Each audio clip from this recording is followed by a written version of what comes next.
Hello, all you wonderful readers. Welcome back to Shelf Check, brought to you by the Carolina Manga Library. Today, we're happy to present another live recording of one of our Head Librarians panels. This panel, Wreck Your Shelf, was recorded live in May of 2025 at Anime Central in Rosemont, Illinois. As usual, we're going to recommend several graphic novels and tell you why they are amazing. As a reminder, we're only recommending series that are officially available in the US, either digitally or physically. Today's episode is brought to you by our wonderful patrons. Special thanks goes out to our honorary librarian, Sean Vahek, and our library assistants, DB Explorer, Selwyn Hector, and Bagel. Stay until the end of the broadcast to learn more about joining our Patreon. So with all that out of the way, enjoy the live antics of our head librarian, and let's get reading.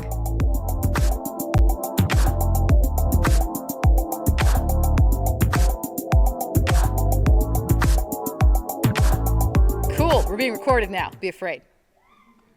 All right, my darlings. Welcome to Wreck Your Shelf or My Bookshelf Hurt Me by the Carolina Manga Library. My name is Laura Mihaffey. I am the founder and head librarian of the Carolina Manga Library. I have the greatest job on the planet. I get to take a 5,000 plus book graphic novel only library and travel all over the United States and bring it to people like you. If you haven't been to the manga library, oh, thanks. Aw. Thanks, guys. Obviously, I've been coming to ACEN for 8 years now, 8 or 9, before the pandemic. Funny thing is, this was Manga Librarian's first con, back in 1999.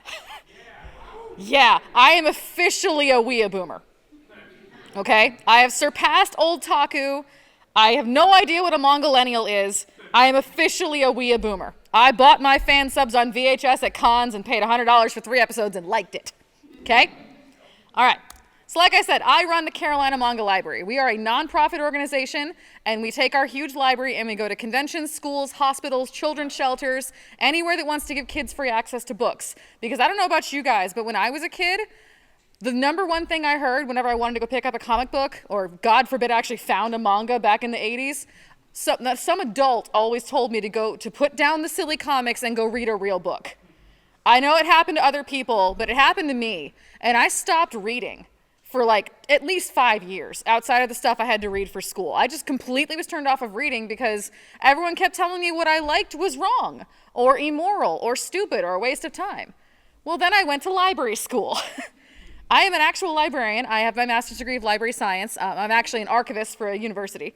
That's my muggle job. My rest of my job is to run the Carolina Manga Library. I'm on the road 26 to 30 weekends a year. My crew goes everywhere from New York City all the way down to Miami, all the way over here to Chicago, and places beyond. And we drive everywhere. Do you know how long it took me to get through Indiana yesterday? God. There is one stretch between Indianapolis and South Bend that is just nothing. Okay? Like 3 hours of nothing. And I grew up in South Dakota. I know what nothing is. This is like a new level of nothing. Even the cool wind turbines weren't very interesting. At that point, I just wanted a Culver's, okay? I just wanted to go to Culver's and eat a hamburger. God, I was so tired. Oh, it was awful. So, if you want to learn more about my library, the QR code's right here. If you haven't been to the library yet this weekend, we're over in the Hyatt. Just walk into the Hyatt, main floor. You see the big statue that looks like a pile of poop? Walk right past it and turn left, okay? Same floor you walk in on. The library's there till 10 o'clock tonight. It's there tomorrow from 10 to 10, and on Sunday from 10 to 3. You don't have to do anything special. You don't have to give me your bags. I don't care, okay? Just walk in, show me you have a badge, take whatever you want off the shelves, sit down and read it, okay? If you don't know what to read, come find me. I will addict you to something new. I am really good at my job, okay? As some people in this room can attest. Yes. So what this panel is going to be, it's going to be about 45 minutes of me telling you about the weirdest crap I've read over the last couple of months. Okay? The things that hurt me. Not always in a bad way. Sometimes it's nice to be hurt as long as consent is there. So I've broken it down to some genres for you. I'm going to give you 2 recommendations from each genre.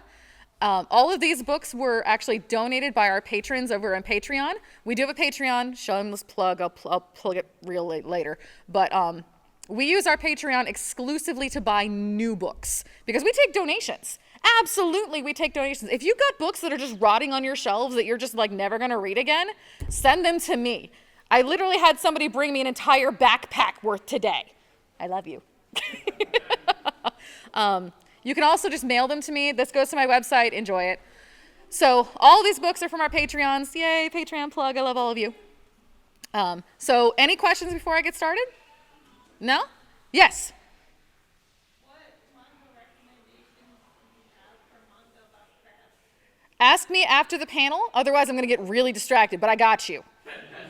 I got you, sugar. The question was if I had recommendations on manga about crabs. Yeah, I do. All right, so we're gonna start off with action. Dragon and Chameleon is my new crack, okay? I did not want to like this series. I saw it on the shelves and I was like, why the heck would I want to read about, I read the back and I was like, that sounds stupid. And then one of my Manga Library volunteers, she was stuck in a car with me for 8 hours and she told me the actual plot and I was like, oh, okay. So, this is like if you ever watched or read Bakuman, the manga about making manga by the dudes that wrote Death Note, somebody read that and said it was too boring, okay? So this is another manga about making manga, but it's written by like the greatest shonen protagonist I could ever find, okay? Like the ultimately likable shonen protagonist. Every shonen protagonist you've ever liked is in this main character. So he's a manga creator and he's like top of his game. He's like One Piece level and he's just got charisma oozing out the hair follicles. He's great.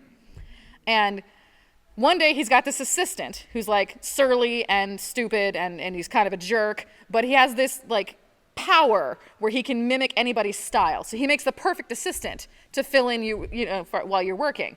So the little scary chameleon moron, the chameleon, he falls down a set of stairs and our shonen protagonist author, who of course is a shonen protagonist, dives after the kid, catches him, and then they both fall down the stairs. And then they both wake up and they're in each other's bodies. Right? So that sounds stupid, right? Really, that just sounds like, okay, why? Why are you even talking about this? Okay. So the shonen protagonist author, One Piece type level author, is now a rookie assistant, and he's going to climb his way back to the top using gumption and talent for manga. Because he has to defeat the evil man who stole his body. It is so funny. It is so funny and so stupid, and you are going to fall for these characters like immediately. It's also going to give you a really great insight into modern manga making, like people that actually turn their stuff online and what it's actually like now. It's a great update to kind of educate us on what it goes into creating what we love. So yeah, Dragon and Chameleon is 10,000% worth your time. I should warn you, every single book I'm talking about this weekend, today, I brought it with me. It's in the Manga Library. So if you see something you really like, take a picture of it, follow my sparkly butt back to the library, and I'll put it in your hands. All right. Oh, God, verses. Oh, my God, verses.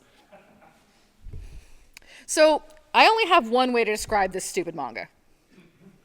We've had one isekai, yes, but what if we had 13? Yeah, seriously. All right, so our main characters are fighting a never-ending war against these big monster things, and they think, oh wait, I've got a great idea. Let's go to another world and find people that can help us that are stronger than us. And everyone's like, oh my God, that's a great idea. So they open this big portal and they walk through, and they find these other people fighting these big robot things, and they help them fight off the robots with magic because these guys have guns, and the guns don't work on the robots, but magic does. And magic doesn't work on the goblins, but guns do. Okay? And they fight off the robots, and they're like, oh my God, I'm so glad we came to find you. And the people with guns, they're like, no, we went to find you. Wait, what are you talking about? Well, we were coming to your world so you could help us fight the robots. Oh, this isn't good. So they go back to their world, and now there are 13 different portals that have opened. All the worlds are now combined with all of their enemies. So the plan is to take 13 different worlds, have each other fight each other's enemies, and have the enemies all kill each other. This is by the author of One Punch Man, which should explain everything. It's got the same level of absurdity. See, okay, so I hate isekai. I can't stand the isekai genre. I just can't, okay? There are very few exceptions. Yes, I did an entire podcast episode on it. You can listen to it. But I read this one, and by the time I got to the end of it, my husband brought this home for me because I hate him. He's also a librarian. He brought this home from the library for me and he said, Bunny, you got to read this. And I said, no, I'm not going to read that. It's an isekai and it's stupid. He's like, Laura, if you read this, I will buy you Red Lobster. And I said, get the app. So as the Red Lobster was being delivered, because God knows I'm not going to drive anywhere, I am lazy, thank you. I'm sitting there eating my fried shrimp, being quite happy, and I'm just cursing. Like, I take a bite of shrimp, chew, chew, curse. Chew, chew, curse as I'm reading this thing, because it's so much better than you think it should be. It was a huge... I did not want to like this stupid series, but now I'm going to buy the whole stinking thing, and it needs to be an anime. I need like Mappa to like pick it up, okay? It needs that level of animation, absurdity animation. It's so good. Oh, thank God, romance. Okay.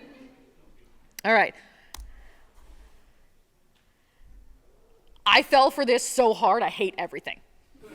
This is The Metalhead Next Door. This is a single standalone graphic novel, so I'm not going to tell you the entire plot. But basically, happy-go-lucky fluffy idiot moves into the cheapest apartment he can find and he has no heat. He thinks, I'm tough. I can make it through a Japanese winter with no heat. You know, I have balls. And his neighbor, who is an incredibly quiet, introverted goth dude, finds him literally passed out in the hallway one day, freezing to death. So he wakes up in this dude's apartment, and there's like heavy metal posters everywhere, and there's like guitars everywhere, and the heavy metal dude's like, I made you breakfast. And he's like, I haven't eaten in like 4 days. I'm gonna eat breakfast with you. So then they bond over the next year of just sharing meals together, and they explore whether or not they actually like each other. It is sweet and cute and wonderful, and I cried. I literally cried. And I will tell you, they don't do anything naughty until the epilogue chapter. You don't even have to read it. I was so funny when I was reading it. I got to the epilogue chapter where they actually sleep together, and I was like, I just want to tear this out. It ruins the rest of the story. It really does. It's like completely unnecessary because the story itself of their relationship is so good. It didn't need the sleeping, which is so weird for me to say because I like my smut. I like my smut. But yes, Metalhead Next Door. Oh God, Chef's Kiss. It was so good. It was so good. I didn't want to like it. It seemed like a really stupid premise, like 15 rom-coms that I've read, 100 times. Oh no, it's so good. It's so good. I love me some adult romance. I love it when the actual people are actual adults and not teenagers. No offense, teenagers, I love you, but y'all have no idea how to romance, okay? Y'all don't. You have no idea how to relationship. I sure as heck didn't when I was a teenager. I was stupid. I got engaged when I was 16. I was dumb, okay? We're all dumb at 16. These are two adults, thank God. All right, so this girl bikes to work every day, and she doesn't make a lot of money, so she doesn't really repair her bike. And this dude who owns a bike shop watches her bike by every day, and he keeps watching her because she's interesting looking, and her bike is a piece of trash. So finally, she breaks down in front of his shop, and he just comes out, and he's like, oh my God, just give me your stupid bike. Here's $5, get a cab, go to work. I'll see you when you get off, okay? I'll fix your stupid bike for you. And she's like, but I don't have any money. Fine, take me to dinner. Take me to dinner, I'll fix your bike for you. Completely adult idea, right? And it works. It completely works, and they start this relationship, and it's almost like they start a friendship. Really, they start a friendship rather than a romance. And I love stories like that because that's only something that, really, it's the only thing that adults can do. Okay, most of us, before you hit 25, it's still about trying to get with somebody. And after you turn 25, it's like, I just want somebody I can talk to for 3 hours and not want to murder. Right? That's the one you marry. The one that you find you can talk to for 3 hours, that's the one you marry. That's what I did. So yeah, the Takahashi from the bike shop. An excellent story, an excellent romance. Slow burn. But good kind of slow burn. It's not going to take you 8 books to get together, I promise. All right. Oh, thank God, blood and guts and horror. So I get a little preview of what's coming, and I'm like, oh, I don't want to talk about this. Oh, I don't want to talk about it. I don't want to talk about 100 ghost stories that will lead to my death. I don't want to talk about it. This book kept me up for 3 nights. I'm dead serious, okay? This is a bunch of short stories, a bunch of horror short stories. There are 100 of them spread over 10 books. 10 or 11, something like that. They're not all out yet. I haven't finished it yet. They're all told by this little kid, okay? And the book opens, he's sitting at his desk, And he looks up and he sees the reader, I guess. He sees what is essentially the reader. He's like, oh, you came back. You're here for another story. Okay. So he starts telling you these wonderfully grotesque horror stories, okay? They're full of body horror. They're disgusting. They're creepy as heck. They're so dark. They're great, okay? But the thing is, at the end of every story, he starts talking to whoever the heck he's talking to. And I don't know what he's talking to, but it's not good, okay? They haven't shown me what it is yet. But whatever it is, it can move, and he hides it from his parents. So I don't know if it's like a demon thing or a severed head. I have no idea, but I really want to know. Okay? The stories themselves, literally you can pick up any of these books. Doesn't matter if you start with book 1 or not, but it's fabulous. It's just fabulous. Some of the best horror I've read in years, okay? And none of the stories are alike at all. They're just not. You happy now? All right, so Color of the End. Color of the End is what I'm calling cozy apocalypse, okay? It's like a new subgenre. So a cozy apocalypse is one of those stories where obviously it's set during the apocalypse, but it's not a super huge action series. It's more like a slice of life, slow burn kind of thing, where like the people are just kind of existing in the apocalypse, okay? So it's like Freren, it's just the world already ended. Yes, very much like Girls' Last Tour. Very, very much like Girls' Last Tour. So Color of the End, the world ended because these monster things showed up and kind of destroyed everything, and they released this horrible virus that basically makes these like crystals grow out of your body and you just die instantly, okay? It's really gross. So this girl has been hired to go through this city, room by room, apartment by apartment, alley by alley, to find the dead bodies because you have to burn them to stop the contagion. They can still spread the virus if they're not burned. So she collects dead bodies, and then she also is trying to find survivors because there may be people still alive somewhere in the slums. Who knows? There's some great like pockets of action, and when the action hits good, okay? It hits good and it hits hard. And when it wants to make you cry like a 5-year-old, it's going to make you cry like a 5-year-old. The story is compelling. The art is eerie, but not like scary. The storyline is great. Her characterization is phenomenal because she's not quite what you think she is, because you gotta love those kind of characters. So yeah, Color of the End. I really hope that people start reading this one because I want it to get more popular. It's one of those ones that's kind of flying under the radar because there's nothing like big and bombastic about it. It's more, read me. It's not, oh my God, read me. It's read me. You'll enjoy me. I promise. So yeah, Color of the End. All right, shameless plug number 1. Like I said, we have a Patreon. If you choose to join the Patreon over the weekend, the lowest tier is like $5, okay? It's nothing, I promise. We only use it to buy new books. If you join the Patreon over the weekend, come see me in the Manga Library. You get an exclusive thank you gift for joining at a con, okay? Patreons get access to the podcast a day early. You get behind the scenes stuff. You get to vote on what I buy. You get to become basically a librarian. Good for you, without having to haul millions of boxes of books. We have 57 boxes of books right now. They're all heavy. My back hates me. All right, shameless plug over. Oh God, comedy. Here we go. Welcome to Ghost Mansion is possibly the funniest thing I have read in the last 5 years, okay? Again, was not expecting to like this, okay? Simply was not.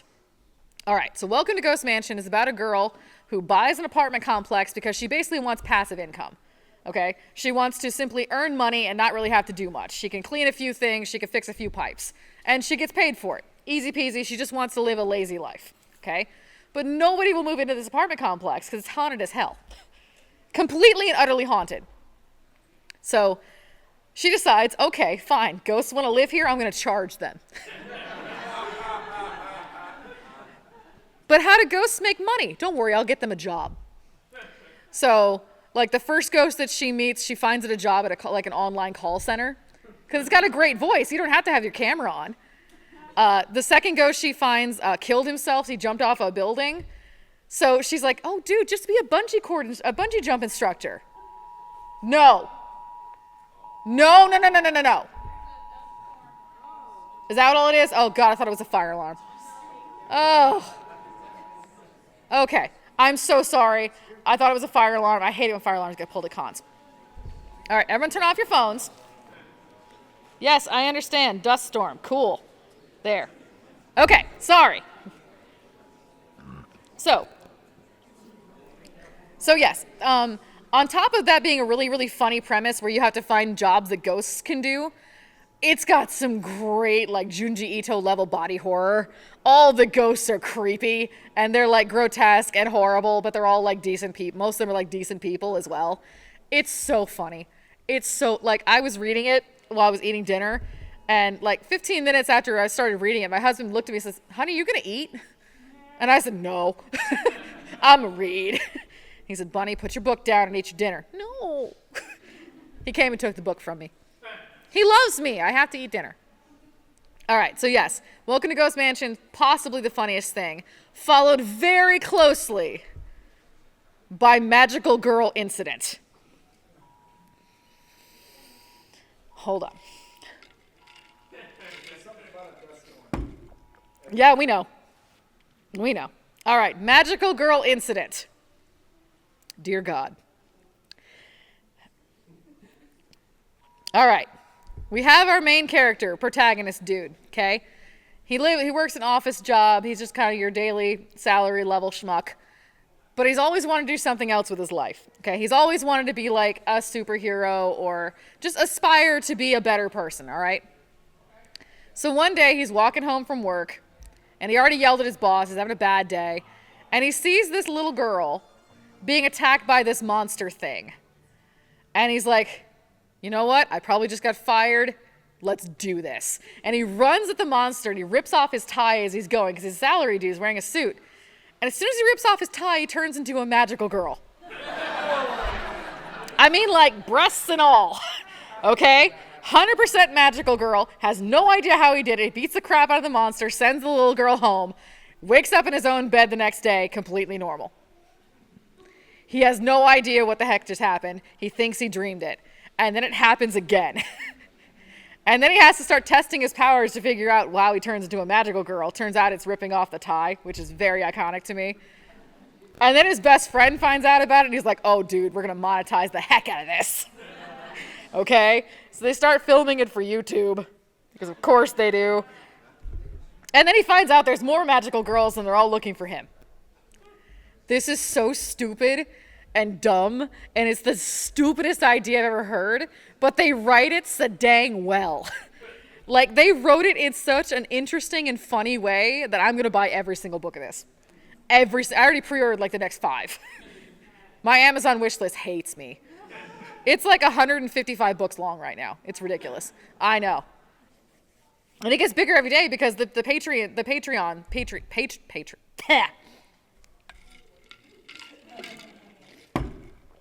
patrons keep writing me and telling me what to buy next. So it goes on the list. All right. How am I doing on time? Lovely. Oh, thank God. I have wanted to talk about this book for 6 months. I've been waiting for it to come out for 6 months because I like the cover. I saw it on when it got released. I think it was Yen Press. I saw their press release and I was like, "Ooh, that's a dragon and a cool looking lady. I want to read Brunhild." So Brunhild, the Dragon Slayer. If you're under 18, don't read this. If you do, don't tell your mother I told you to read it. Okay? All right. Brunhild is high fantasy. High, amazing, dark fantasy. All right? So there are the world is slowly crumbling to dust because humans are evil. But there are these pockets, these little pocket islands where the island is guarded by like a dragon, and they're called Edens because it's the only thing left that really has like fruit and nature and animals and stuff. Well, they're all guarded by dragons. So humans keep trying to show up and kill the dragons so they can harvest all the fruit and everything for themselves because they're slowly killing themselves. So the Edens are slowly dying. But the one that's been there the longest is one with the silver dragon because he's freaking awesome. So one day he fights off a bunch of humans, sends them all crying home to their parents, and he finds on the beach a wounded tiny girl. Little bitty, like maybe 4 years old, okay? And she's wounded and she's crying and she's dying. He's like, "Okay, fine, you're here. I'm not going to let you die. You're tiny. There's no way you attacked my island. So he gives her some of his blood. And then he raises her as his own to be a guardian of the Eden. Which is really freaking cool. It's a great idea, right? Already you're hooked. Well, then the humans come back. Like 10 years later when she's a semi-adult. And they kill the dragon. And she swears undying vengeance. So now she infiltrates the human world and decides to kill everyone. Humans hurt my daddy. I'm going to hurt the humans back. So yeah, it's high fantasy, high action. The art style is phenomenal. I keep thinking like it was going to get like creepy, like daddy-daughter like creepiness with the dragon, and it never did, thank God. It started to, and he was like, no, dude, no, wrong child, bad child. We need to get you a boyfriend. It's so good. It's so dark, and so it's probably the best high fantasy I've read in probably 10 years. Really it is. It's just that good. All right.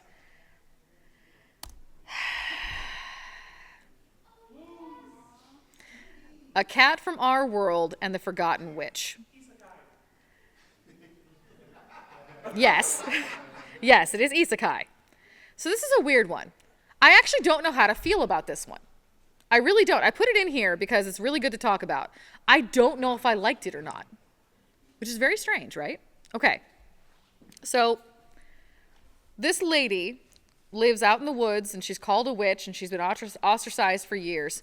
And these bad guys keep showing up to harass her and try to steal her money and stuff because they think she's just an old witch. And she summons a magical protector. Okay, it's supposed to be this great big beast that like takes care of everything. Well, she summons a literal cat from our world, but it's like the size of a Mitsubishi SUV. Yeah. And he's a normal kitty. Okay, completely normal cat. But he has magical powers because he got summoned by a witch, which is awesome. So here's why I'm not sure if I liked this or not. Everything about this woman's life is unpleasant. Everything about this woman's life is unpleasant, okay? Not only is she a little old witch out in the woods that everybody really hates, she didn't used to be that.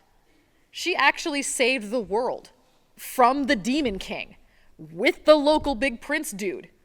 And she was in love with that prince. And he turned out to be an asshole. So that was like 50 years ago. People have completely forgotten who she is. They've completely forgotten that she was their savior. They literally have a statue of her in the middle of town, and they don't realize it's her. Yeah, they worship the great witch, and they don't realize that she's the one that they're kicking when she tries to buy fruit from them. Okay? So I don't know how to feel. Like, I like the scenes with the pretty kitty, and it's a fuzzy kitty, and it's great, and he just wants his new mommy to like him. And he doesn't understand what happened to him. He literally got isekai'd. He doesn't understand why this is happening to him. All he remembers is there was a big car coming towards him. That's all he remembers. Of course he got truck-cooned. Of course he did. That's all he remembers. But he remembers being loved.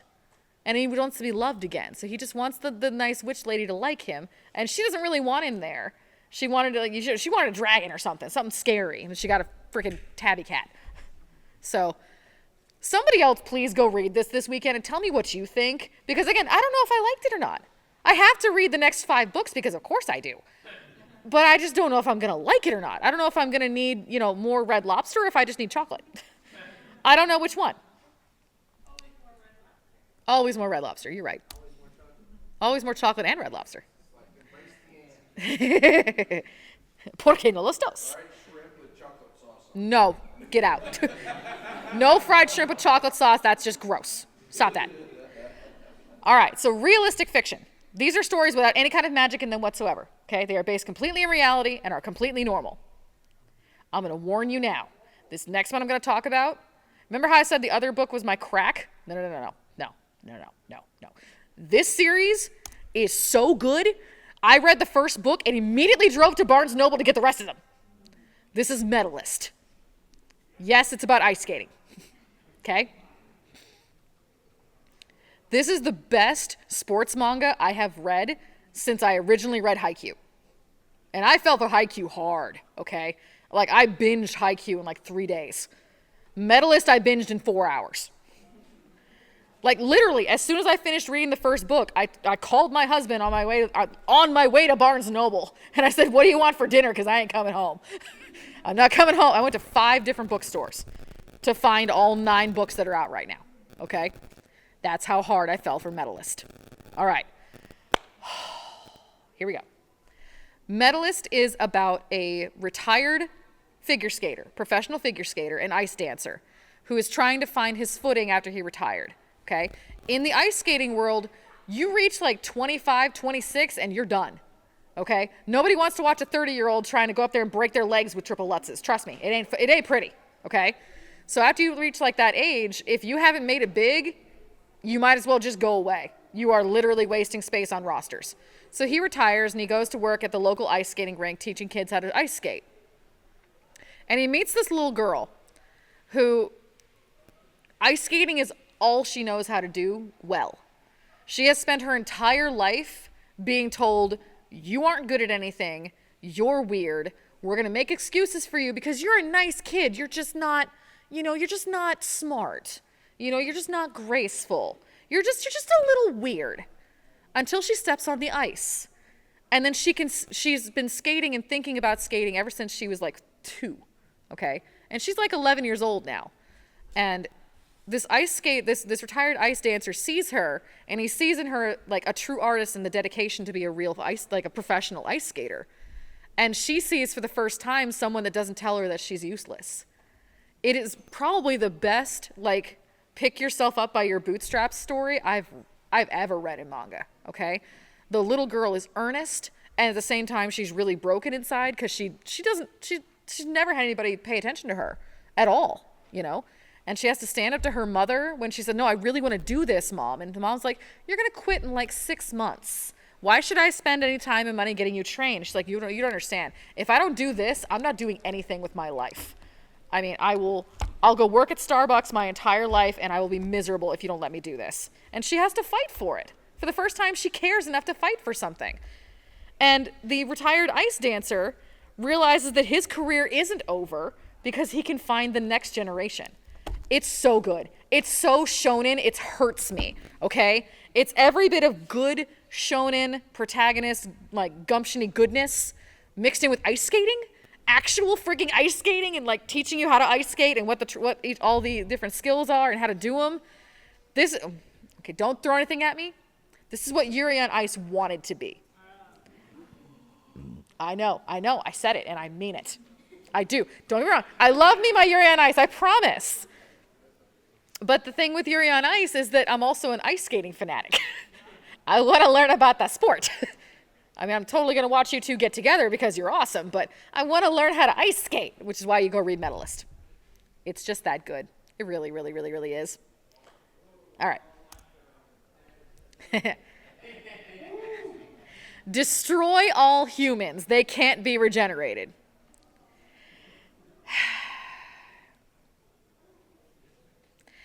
Dude is in high school, has a couple of friends. His entire being is devoted to playing Magic the Gathering. Literally Magic the Gathering. Okay, literally. Yeah, his entire being is obsessed with playing Magic the Gathering. And he goes to this big tournament in the next town over, and he's hearing all about this great champion. And he sits down across from the champion. It's this chick. And she takes off her baseball cap, and it's like the student body president from his school. Like the ultimate prissy ice queen, perfect student girl.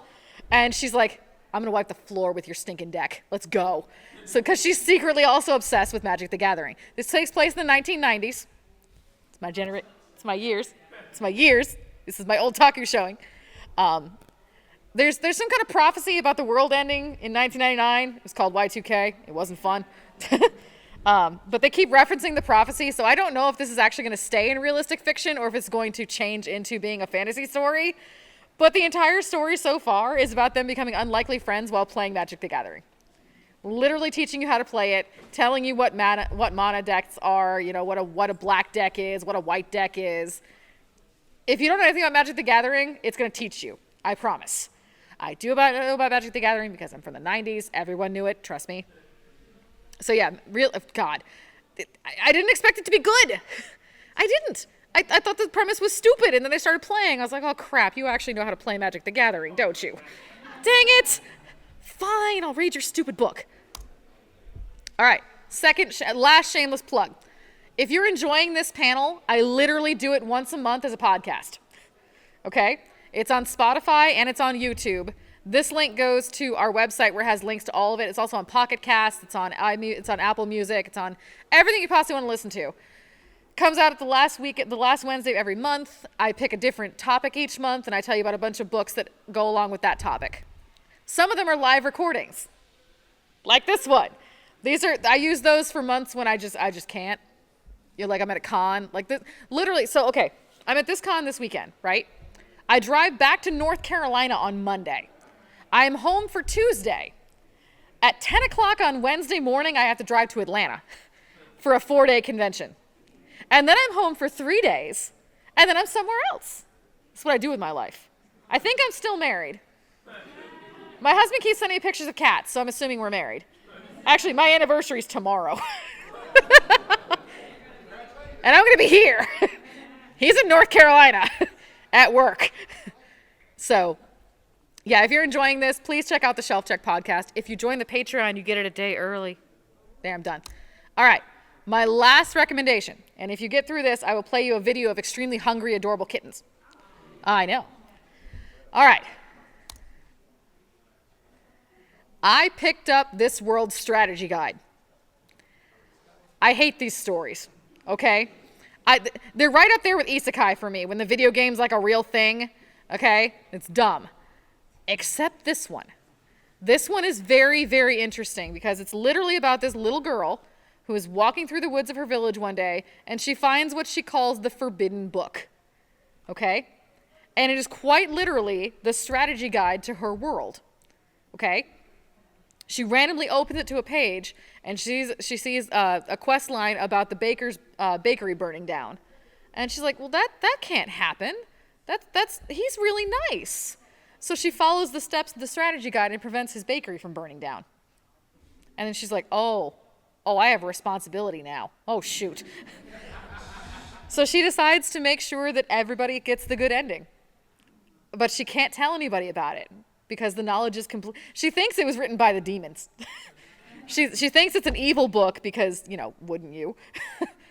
But it's so sweet and so cute. And of course the Inquisition shows up because they have this omnipotent girl who keeps saving people.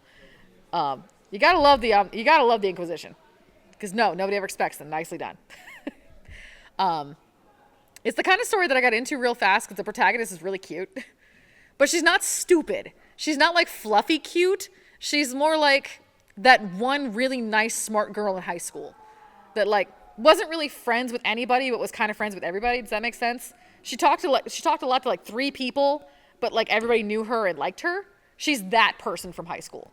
I think that was me. I don't know. We'll find out. We binging again?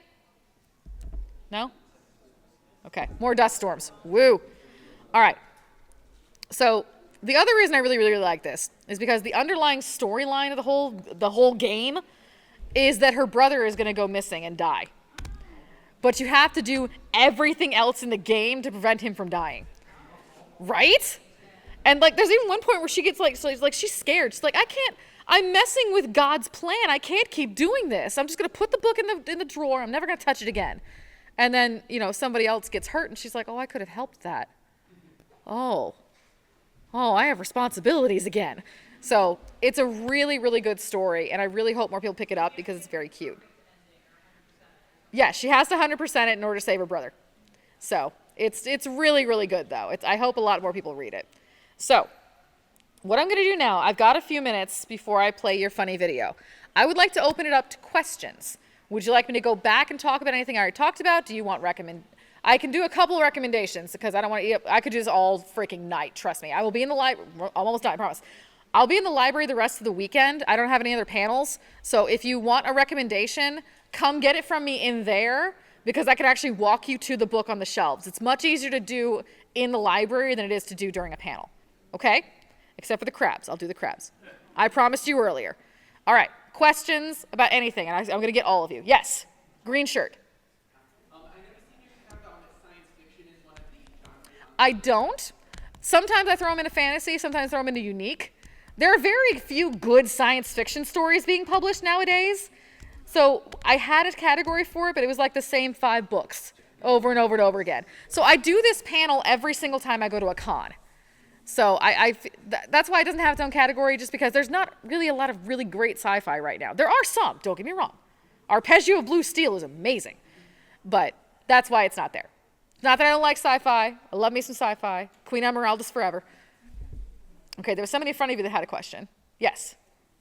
So you showed us all the manga that you really liked. Yes. I was curious. Uh-huh. Do you have like any notable ones that you just really, really hated?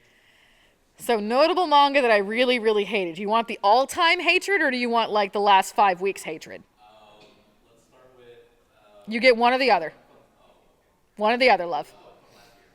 From the last year, a book that I hated over the last year. So, hold on. I have a list. I have a list. Hold on. Let's see. What hurt me the most recently? I have a staff Discord for my Manga Library volunteers, and one of the Discord channels is just WTF is Laura reading. I just torture them with different books. All right, what did I hate recently? Hold on. Nope, I liked that one, I liked that one, I liked that one, I liked that one. I tolerated that one. That one's amazing. Where are you? There was one that I hated. Where are you?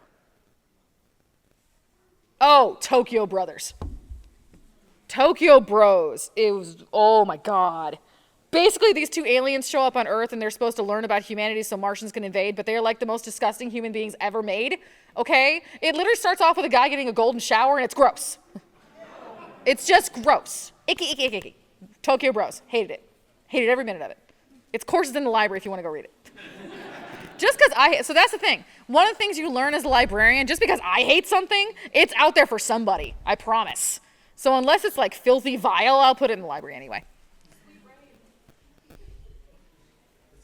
We're not going to talk about Sweet Rain this weekend. I'm in a good mood. Ask me about it later. All right, so people have questions on this side. Suit first, then you.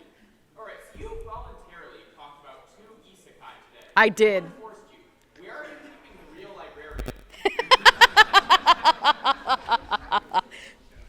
So the question was, if you didn't hear it, obviously I hate isekai, but I talked about 2 of them willingly today. So last year, one of my highest level patrons wrote to me and he said, Laura, you always talk about how you hate isekai. Why don't you do one podcast episode about isekai you actually liked? And I said, fine. I'll pull a Nostalgia Critic and I'll do 11 of them. And I did. It took me 3 months to actually find 11 of them that I actually liked. And since then, since I had to read so many of them, because nothing else I'd read so far was good, I have developed a tolerance, a slight tolerance for isekai as long as I can have a Snickers bar afterwards. Good enough? All right. Yes, you. I want to know what the all-time hatred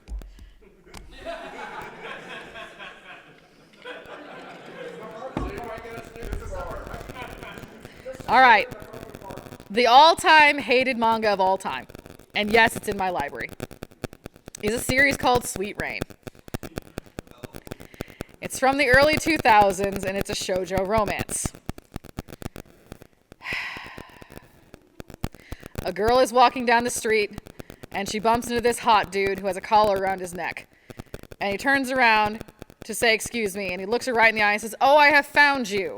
Finally. Oh, my Santa. Now we shall save all of the children. And then she kind of blinks at him and says, what? And then the collar turns into a leash, which is now attached to her wrist, and he turns into a reindeer. And now they travel through the world together, giving presents to children. Sweet Rain. R-E-I-N, like reindeer. Because it's awful.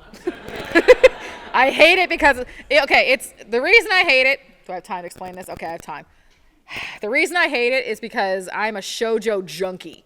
Okay, I have forgotten more shoujo titles than you will ever read in your entire lives. Remember, I've been reading manga since the late 80s. Okay, Sweet Rain is the stupidest, most vapid waste of time I have ever read in my entire life. It was so bad that when the Manga Library first started, I had a challenge game where you had to read the back cover without cracking a grin. Very few people won. Okay? It's just that bad. Oh, God. Oh, I'm so mad. Does it feature any many faceted scarlet emeralds? What? Does it feature any many faceted scarlet emeralds? No. It's worse. It's worse. It's worse. It's just worse. All right, let's move on before I forget what I'm doing. All right, black shirt. I was just wondering if you have any recommendations for like any sort of type of like cosmic horror or like Lovecraftian horror. Ooh, recommendations for cosmic and Lovecraftian horror. Shibuya goldfish. Shibuya goldfish. Giant flying talking goldfish invade Earth and they eat you in wonderfully grotesque ways. Also, actually even better than that is a webtoon called Witch Creek Road. It is exactly what you're looking for. It's about to come up out in book form, but you can read it on webtoon right now. Witch Creek Road. Literally has Cthulhu in it. Yeah. You're welcome. All right. How would you compare verses to like Planet Ladder? Like the way you were describing it, like worlds converging? Okay, so versus with comparing it to Planet Ladder. Planet Ladder had a plot. Okay? Planet Ladder had a plot. Versus is written by the dude that wrote One Punch Man. There's your comparison. So, the absolute level of absurdity with the absolute level of great storytelling of the other series. That I'm tired and I can't remember. God, I'm tired. There were questions over on this side, I thought. No? Any other questions? Okay, Manga Library's up until 10 p.m. I will play you a video of kittens now. Thanks, guys. These are not my cats. Oh, hold on.